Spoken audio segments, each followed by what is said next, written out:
Здравейте, скъпи приятели! Много отдавна не съм записала за вас видео, но сега намерих няколко минутки свободно време и бързам да споделя с вас нещо, което ме впечатли в последните дни работа на клируса и на пеенето в църква. Много често ние имаме проблем с вокалната постановка, който е свързан с спазъм на долната челюст. Това обикновено ни пречи да взимаме високи ноти, звучим много резко и затова предлагам да опитаме заедно няколко момента, които ще ни помогнат да пеем с отпусната долна челюст. Целта е звукът да се отдели от езика и от долната челюст, за да може той да лети свободно към резонаторите, към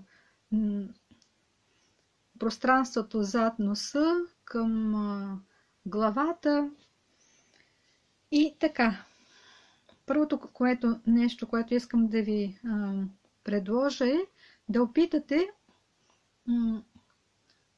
на долната челюст да поставите палците и да надавите на палците с долната челюст.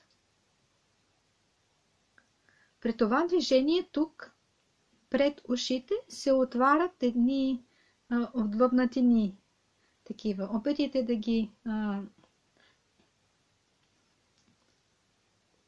усетите. При отваряне на долната челюст по този начин, от тук се отварят едни такива двъбнатини.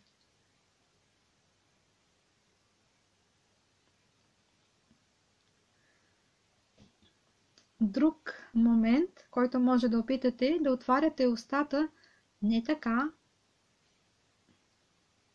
направо, а първо напред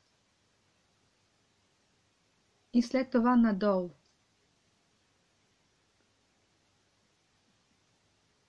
Това са много важни моменти, за да отпуснем долната челюст. Другият момент, който може да опитате е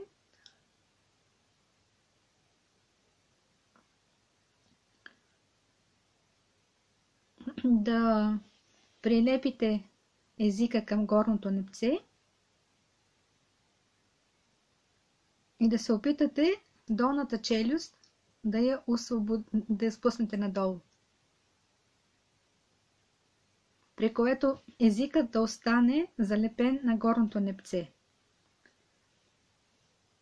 Целта е да езикът и долната челюст да се движат независимо един от друг. Напишете след това в коментари на как се е получило.